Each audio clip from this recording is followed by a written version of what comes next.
Selamat malam jemaat yang terkasih di dalam Tuhan Yesus Kristus. 亲爱的主内弟兄姐妹们，晚上好！ Senang mendapat kesempatan boleh berbicara dan menyampaikan akan kebenaran firman Tuhan di GKY Pluit ini. 很高兴能够在三湖新州跟大家分享神的话。 Saat ini sebelum kita akan bersama-sama mendengarkan akan kebenaran firman Tuhan, marilah kita sekali lagi tundukkan kepala, kita akan berdoa mohon pimpinan Tuhan. 在听主话语的真理之前，我们先祷告，求主的带领。 Tuhan adalah Bapa yang bertahta di dalam kerajaan surga yang mulia. 我们在天上的父， Inilah setiap kami, orang-orang yang berdosa di hadapan Tuhan. 主啊，我们每一位在这里，在你的眼中都是罪人。 Setiap kami adalah orang-orang yang telah menerima keselamatan dari Tuhan Yesus Kristus. 我们每一位都是从耶稣基督领受了救赎恩典。 Tetapi di saat yang bersamaan kami terus-menerus masih bergumul dengan dosa-dosa kami. 但是在这的同时，我们也一直在罪中打滚。 Tetapi saat ini Tuhan kami terus-menerus bersyukur akan setiap anugerah dan kasih dari Tuhan Yesus Kristus. 但是我们不断的感谢，因为看见你在我们身上不断的看顾爱护。 Anugerah dan kasih itulah yang terus-menerus mengubahkan akan hidup kami menjadi lebih baik lagi dari waktu ke waktu. 你的爱与恩典使我们每时每刻能够变得更好。 Dan Tuhan pada saat ini kami akan bersama-sama merenungkan bagian firman Tuhan. 这个时候，我们要一起思想一部分你的话语的真理。 Biarlah Tuhan melalui kuasa Roh Kudus Tuhan menolong setiap kami untuk kami boleh mengerti akan bagian firman Tuhan pada malam hari ini. 求圣灵帮助我们，使我们每一位能够明白今天所要传讲的讯息。 Di dalam nama Tuhan Yesus Kristus kami sudah berdoa dan mengucap syukur. 奉主耶稣基督，我们已经祷告感谢。 Amin. 阿门。 Jemaat Tuhan yang terkasih, tema yang diberikan kepada saya adalah jangan kasih kesempatan. 今天给我的主题是不要给予机会。 Saat ini kita akan membuka satu bagian firman Tuhan dari Efesus pasal yang keempat. 我们要打开圣经以弗所书第4章。 Efesus pasal yang keempat ayat yang ke-26 sampai dengan ayat yang ke-27. 我们要从26节看到27节。 Saya akan membacakan untuk setiap kita Efesus pasal 4 ayat yang ke-26 sampai dengan ayat yang ke-27. 我要给大家读以弗所书4章26到27节。 Demikian bunyi firman Tuhan. Apabila kamu menjadi marah, janganlah kamu berbuat dosa. Janganlah matahari terbenam sebelum padam amarahmu, dan janganlah beri kesempatan kepada iblis. 生气却不要犯罪，不可含怒到日落，也不可给魔鬼留地步。 Satu bagian firman Tuhan lagi dari Efesus pasal yang ke-6 ayatnya yang ke-11. 另外一处经文是在以弗所书第6章第11节。 Efesus pasal 6 ayat yang ke-11 berbunyi demikian. Kenakanlah seluruh perlengkapan senjata Allah supaya kamu dapat bertahan melawan tipu muslihat iblis. 6章11节这样子说：要穿戴上帝所赐的全副军装，就能抵挡魔鬼的诡计。 Dan satu bagian firman Tuhan lagi dari Mazmur pasal yang keempat ayatnya yang keempat.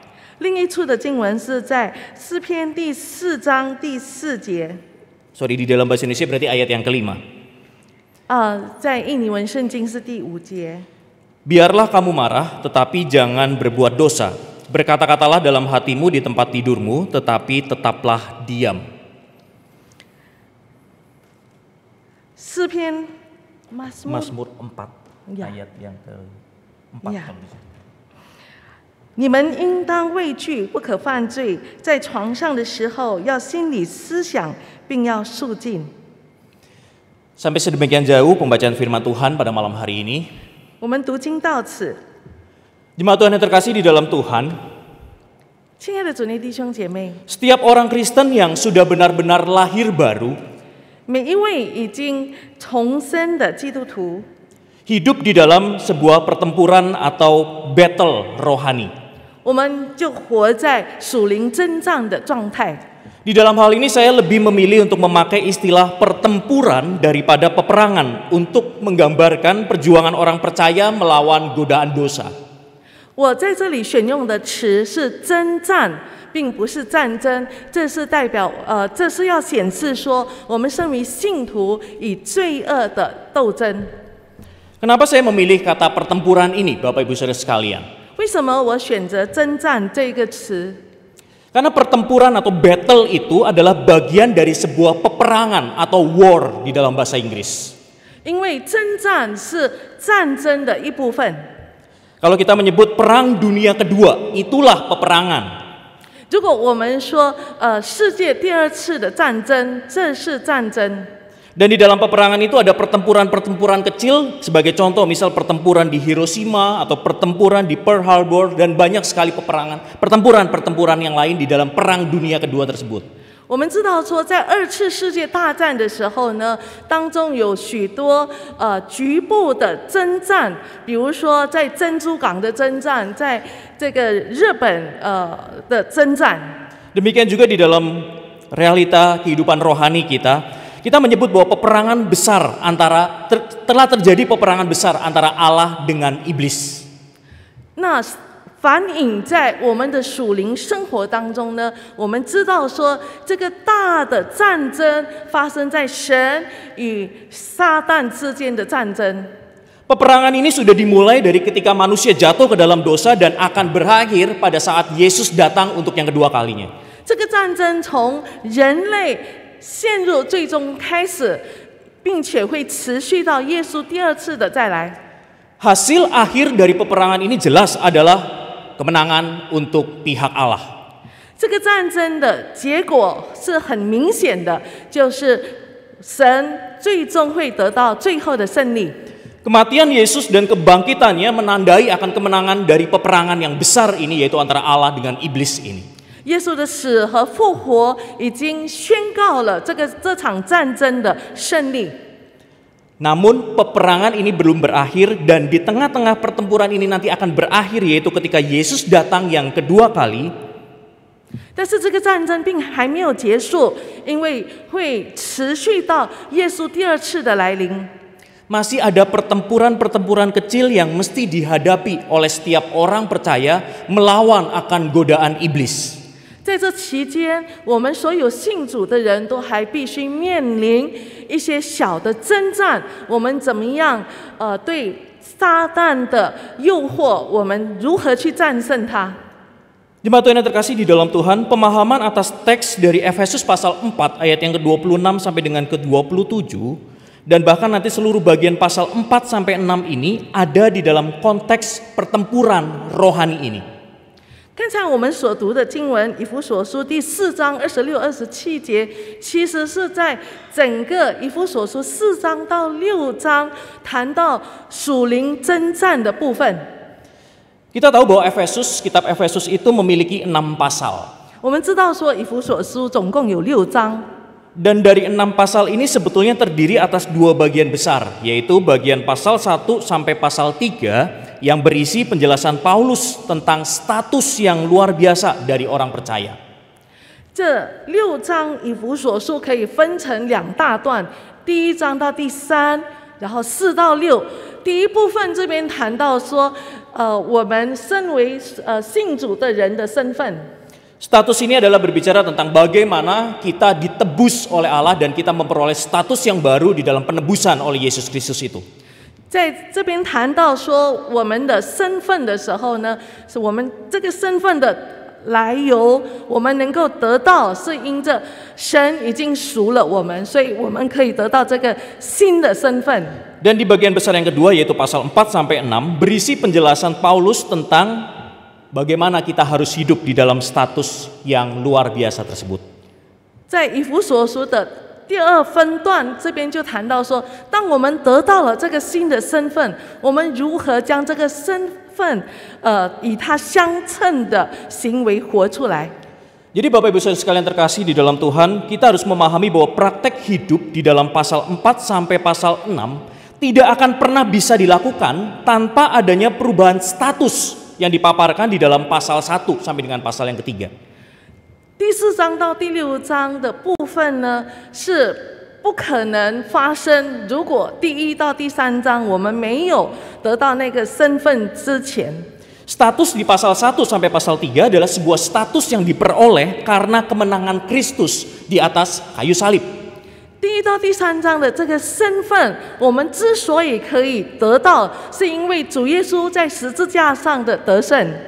Dan praktek hidup di pasal 4-6 adalah sebuah pertempuran untuk kita harus hidup sesuai dengan status yang sudah diberikan oleh Kristus tersebut di dalam kehidupan kita.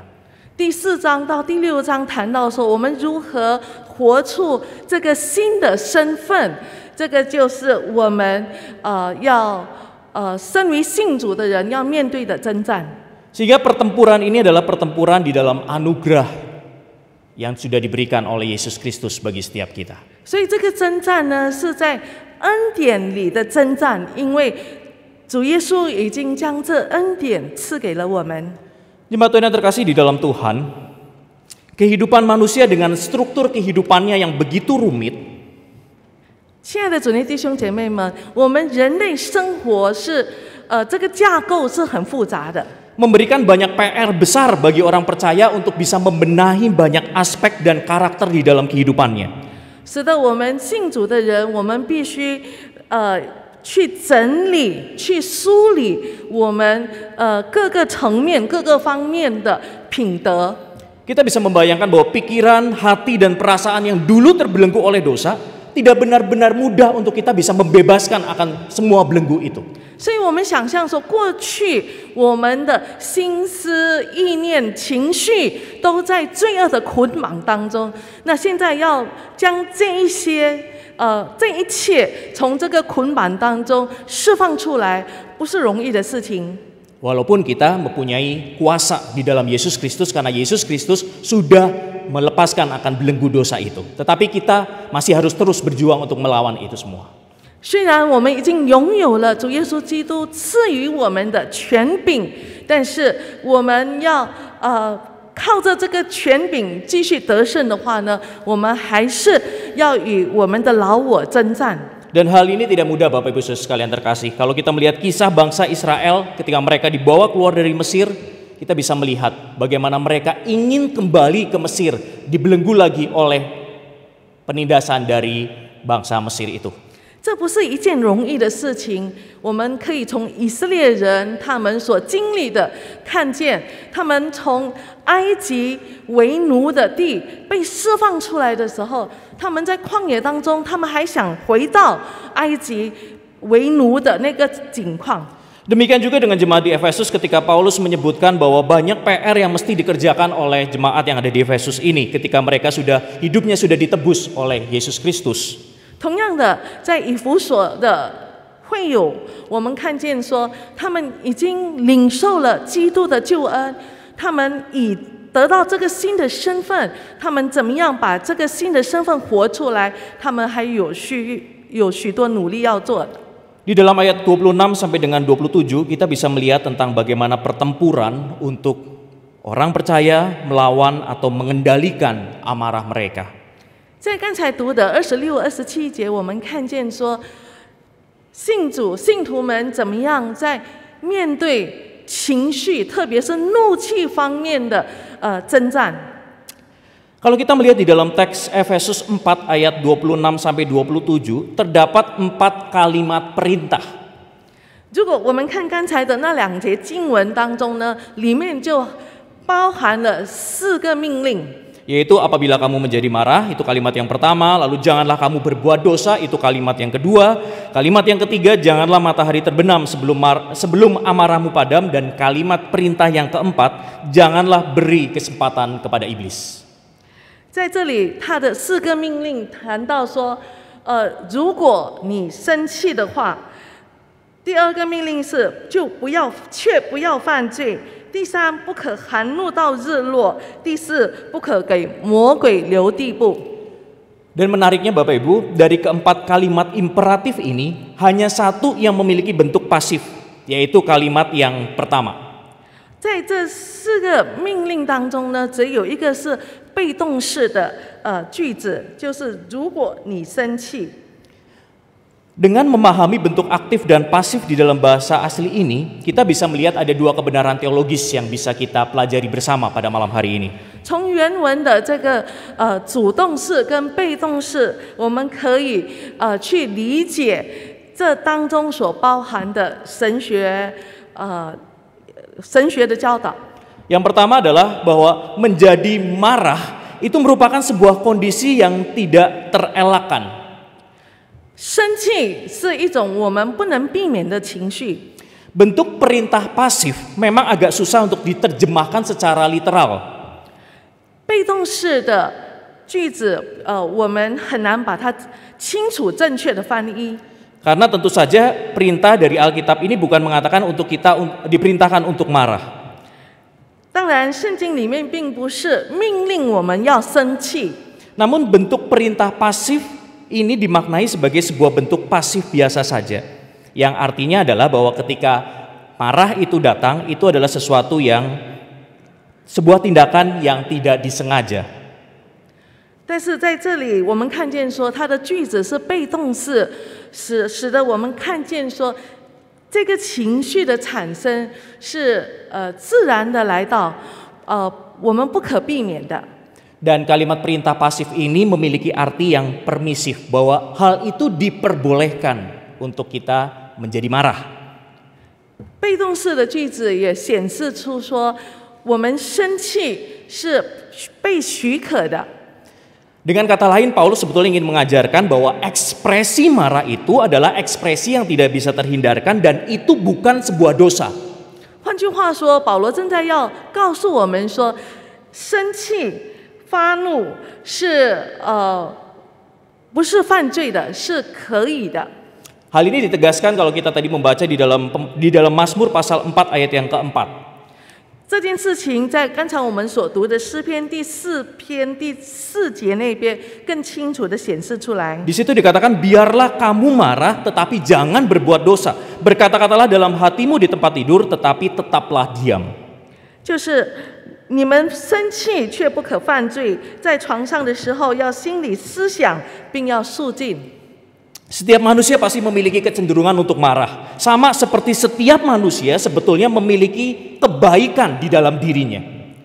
身为人类，我们很自然的会有发怒的时候，也会有良善的时候。 Dan amarah ini harus diakui adalah bagian dari ekspresi manusia yang sudah tercemar oleh dosa dan perlu ditaklukkan melalui pertempuran setiap saat untuk bisa memenangkan pertempuran untuk mengalahkan kemarahan ini. 并且怒气是我们人类在陷入最终的时候，所产生出来的情绪，所以我们要对付因罪产生的这个情绪的话呢，我们需要警醒的做这方面的征战。 Dan pertempuran mengalahkan amarah ini adalah sebuah pertempuran yang cukup sulit. Karena apa? Karena amarah ini muncul karena dipicu oleh kondisi di luar dari diri kita.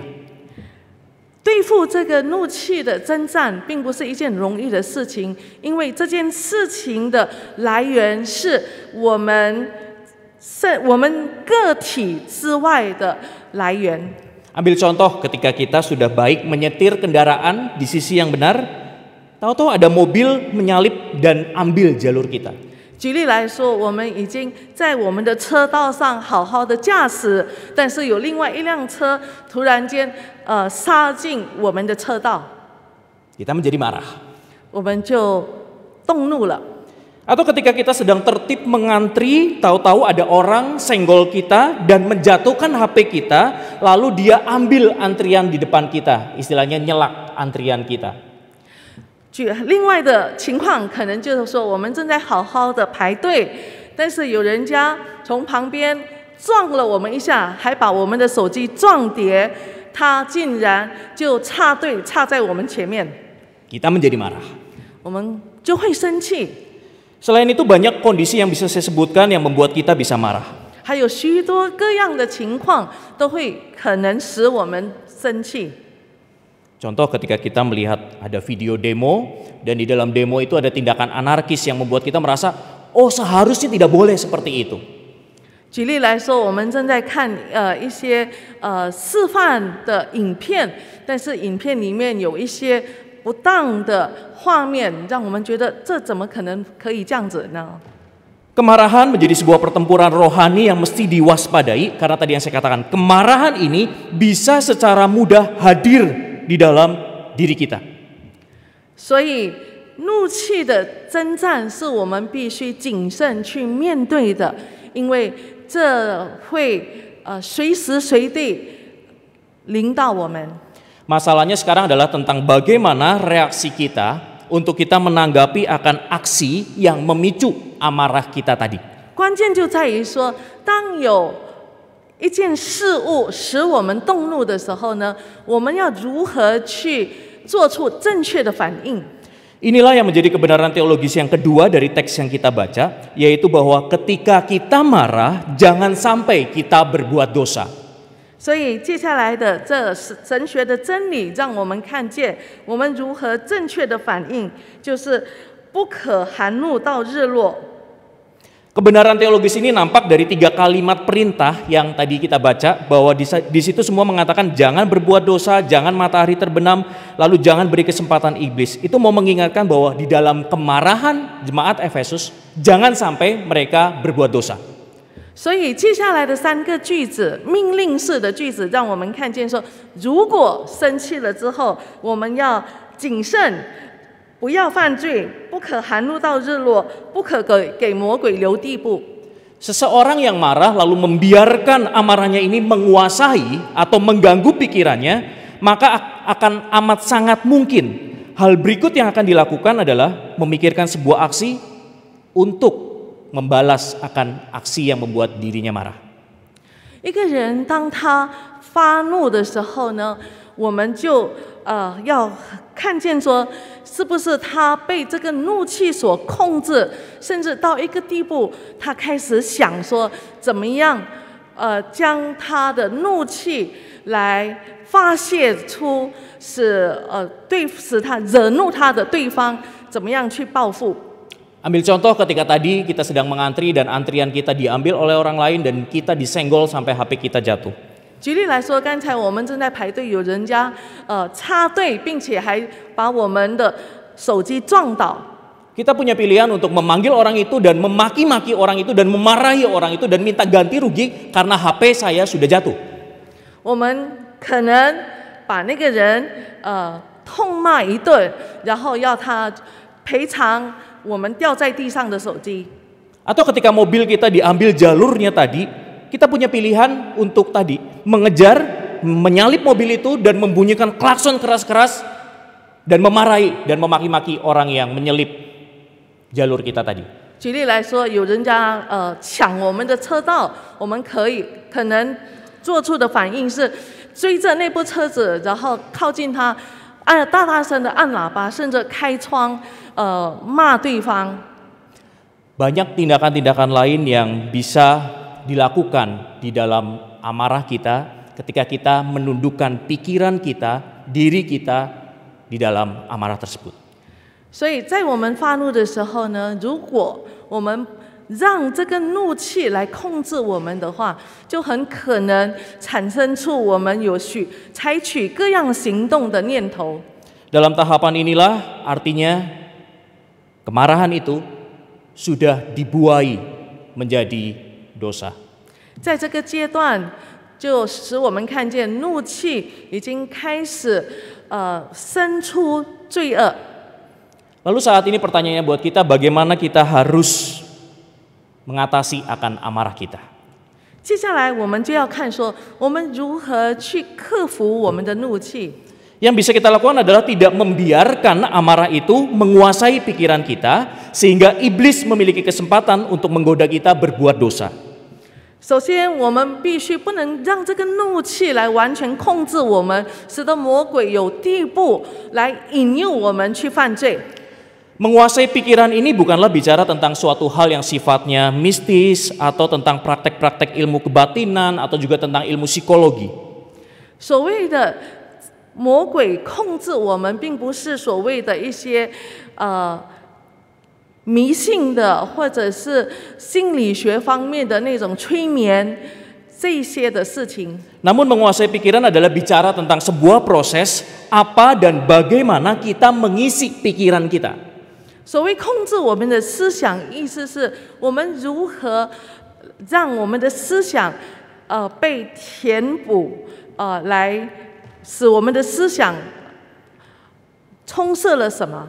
Seringkali di dalam kehidupan kita membiarkan banyak hal mengisi pikiran kita dan terutama kita mengisinya dengan pikiran-pikiran yang berkaitan dengan diri kita sendiri. 我们在生活当中都会被周遭的事物来充满我们的思想，那这些东西有很多是有关自己的。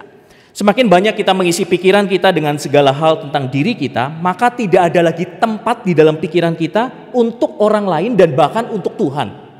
如果我们让所有有关自己的事物来充满我们的思想的话，那我们的思想就不再有足够的空间，为着别人家着想，更不用说我们有足够的空间来让神来动工。 Contohnya ketika kita mengisi banyak pikiran-pikiran kita dengan hobi-hobi kita, maka pengaturan waktu kita adalah hanya untuk hobi-hobi kita itu tadi. 举例来说，如果我们的思想很多被我们的爱好所占用的话，那无形中我们就会将很多的时间放在我们的爱好。 Sehingga ketika anak kita atau istri kita minta waktu kita untuk hal yang mendadak dan urgent, kita bisa menjadi marah karena apa? Karena jadwal untuk hobi kita terganggu. 那如果我们的时间大部分放在我们的爱好当中，所以如果孩子或者妻子有突发的事件需要我们的时间的时候，我们就会觉得说，我们爱好的时间被 搅扰了，我们就容易在这个情况下生气。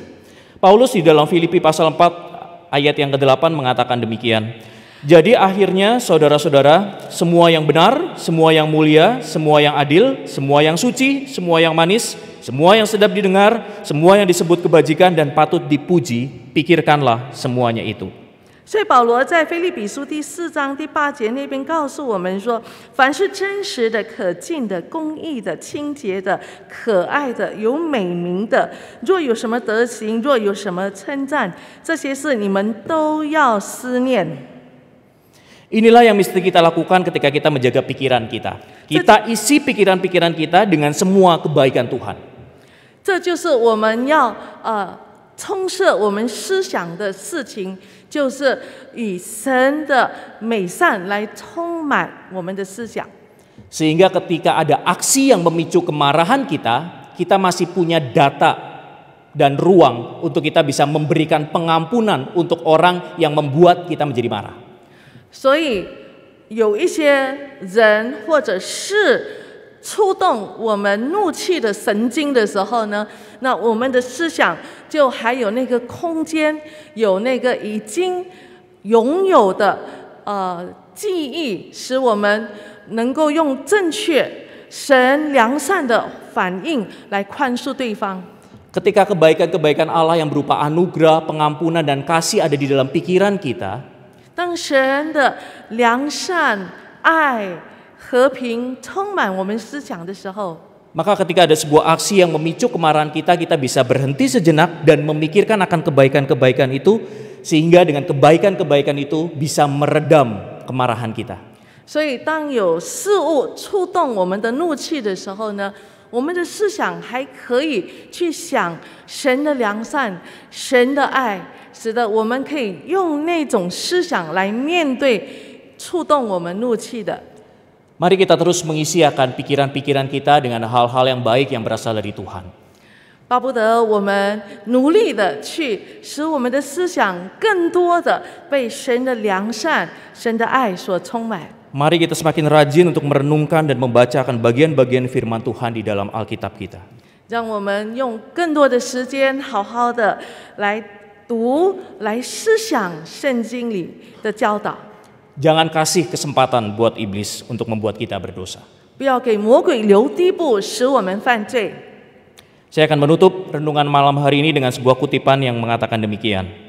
我要结束今晚的分享，用这一段的句子。 Kita mungkin bisa berkata bahwa amarah saya hanya berlangsung 1 menit. 我们也许会说，我的怒气只持续1分钟。 Tetapi lihatlah dampak dari bom nuklir yang meledak di Nagasaki dan Hiroshima yang juga meledak hanya dalam hitungan menit. 但是我们看看，在日本放下的原子弹，它那个发生的时间也是只需要几分钟。Mari kita bersama-sama menundukkan, menaklukkan akan pertempuran melawan amarah di dalam kehidupan kita. 让我们一起谨慎的去面对我们怒气的征战。Mari kita tundukkan kepala, kita berdoa. 低头祷告。 Tuhan Allah Bapa, kami bersyukur 我们在天上的父，感谢你。 kalau di dalam kehidupan kami boleh menerima anugerah yang luar biasa di dalam kehidupan kami. 如果我们可以领受你这么大的奇妙的恩典， Dan di dalam anugerah itu kami juga masih harus terus bertempur melawan kuasa iblis yang masih ingin terus-menerus menarik kami kembali kepada kuasa iblis ini. 我们知道说，在你的恩典当中，魔鬼还是继续的想要把我们从这恩典中拉出来。 Tapi biarlah Tuhan setiap ingatan-ingatan yang baik akan kasih Kristus, akan pengajaran Kristus, dan juga setiap tindakan Kristus itu boleh menolong kami untuk kami menang di dalam pertempuran mengalahkan amarah di dalam diri kami. 但是，当我们能够将我们的思想被基督的爱、基督的教导，他所有的举止行动来充满我们的时候，我们有可能可以战胜。 Tolong kami untuk kami boleh melakukan firman Tuhan ini di dalam kehidupan kami. 求主帮助我们将你的话语在我们的生活中行出来。 Di dalam nama Tuhan Yesus Kristus kami sudah berdoa dan mengucap syukur. 我们祷告是奉主耶稣基督的名，我们感谢。 Amin. Amen.